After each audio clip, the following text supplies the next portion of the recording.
നമുക്ക് വീട്ടിൽ തന്നെ നിന്നൊരു പൈനാപ്പിൾ ജിഞ്ചർ ബഗ് സോഡ ഉണ്ടാക്കാം. അതിനായിട്ട് ഒരു കുപ്പിയിൽ കുറച്ച് ഇഞ്ചി, പിന്നെ ശർക്കര, കുറച്ച് ചൂടുവെള്ളം ഇട്ടിട്ട് മിക്സ് ചെയ്ത് വെക്കുക. 2 ദിവസം കഴിഞ്ഞിട്ട് എടുക്കുക.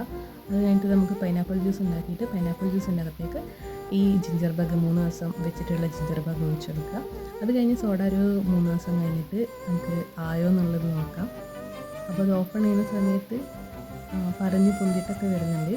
ഇത് അധികം പറയാത്തത് ഞാൻ ഇടയ്ക്കിടയ്ക്ക് തുറന്ന് നോക്കിയത് കൊണ്ടാണ് അധികം പറഞ്ഞു പൊന്താത്തത്. ഇത് ഡെയിലി നമ്മൾ കഴിക്കുന്നത് വളരെ നല്ലതാണ്. കാരണം ഇതിനകത്ത് പ്രോബയോട്ടിക്സ് ആണുള്ളത്, അതും നാച്ചുറൽ ആയിട്ടുള്ളത്. ഇതിൽ വേണമെങ്കിൽ ഷുഗർ ആഡ് ചെയ്തിട്ടാണ് ഉണ്ടാക്കുക. ഞങ്ങളിവിടെ ശർക്കര ആഡ് ചെയ്തെന്നുള്ളൂ. ഇത് വേണമെങ്കിൽ പല ജ്യൂസിലും നമുക്ക് ട്രൈ ചെയ്യാം. ഇവിടെ പൈനാപ്പിൾ ഉള്ളത് കൊണ്ട് പൈനാപ്പിൾ ഉപയോഗിച്ചെന്നുള്ളൂ. പൈനാപ്പിളിൽ ഞങ്ങൾ മധുരം ആഡ് ചെയ്യാതെ ജ്യൂസാക്കിയിട്ടാണ് ഈ സോഡ ഉണ്ടാക്കിയത്. ഞങ്ങളിവിടെ ഫസ്റ്റ് ടൈമാണ് ഉണ്ടാക്കിയത്, പക്ഷേ ഞങ്ങൾക്ക് സക്സസ് ആയിട്ടുണ്ട്. അപ്പം എല്ലാവരും ഒന്ന് ട്രൈ ചെയ്ത് നോക്കാം.